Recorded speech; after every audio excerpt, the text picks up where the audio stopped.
Thank you, Excellency. Rais wetu wa Kenya, aka warasi wote murena. Mulembe. Haya rais ya president imboni yesi awana alihamu rais ya president. Nataka kushukuru ya Excellency kwa kunipea hii nafasi. Mimi nilikuwa huko. Kwa hiyo watu ya sufuria. Lakini kwa kimila yetu sisi hatuwezi faa sufuria kwa kichwa. Si mnajua hiyo? Na tena kwa heshima ambayo wabunge hawa wote walinipea kuwa chairman ya Western Regional Caucus, Trans Nzoia, Vihiga, Bungoma, Kakamega, Busia, mimi siwezi nikafanya mambo ya maandamano. Nataka kushukuru nyinyi kama jamii yetu.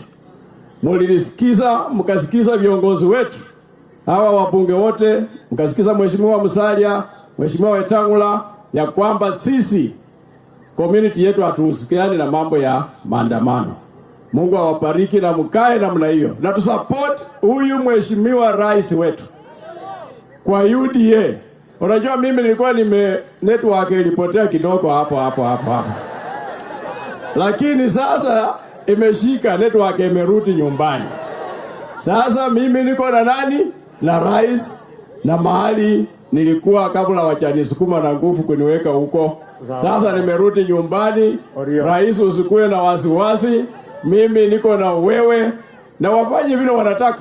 Mimi siwezi jali, nimekuja kamili kabisa na mwili na macho na miguu na kila kitu. Asante. Nataka nishirikiane na Rais Ruto na pamoja na Musalia na Weta. Mimi nilikuwa ni mtu yake ya mkono kamili. Na network ilikuwa imeshika vizuri sana. Kama sio nguvu ile waliniambia toka huko ama tuendelee kukufunga, nikasema sasa nifanye nini? Simnajua hiyo? Simnaona na vile walinifanya? Basi lakini nimerudi, nimesema walienda nyumbani, na ukweli ni kwamba Raila alianguka kura. Kweli ni kwamba William Ruto alishinda kura ya urais. Hii mambo ingine ati mambo ingine sijui ya maandamano, awachane nayo. Ruto hajakaa kwa hii kiti miaka mingi. Pato miezi 7 tu. Hata hajafanya budget yake, hajaitumia. Budget ile wanatumia ni ya Uhuru na MZEE Raila. Hiyo yao hiyo kitandawili hiyo. Lakini yake ndio tutafanya mwezi wa 6. Sasa wamwachie nafasi afanye kazi, asaidie mambo ya bottom up ya vijana wainuke kimaisha na kila kitu ingine ambayo alikuwa amepanga. Rais, leo umeongea point. Umeongea kama rais wa Kenya. Kusema wewe ni commander in chief and indeed you are the commander in chief of the Defense Forces. Na hiyo ndio sisi wananchi tunataka tusikie. Hapana onea mtu huruma. Kwa siasa, kwa leadership hakuna huruma yoyote. Kama ameshindwa.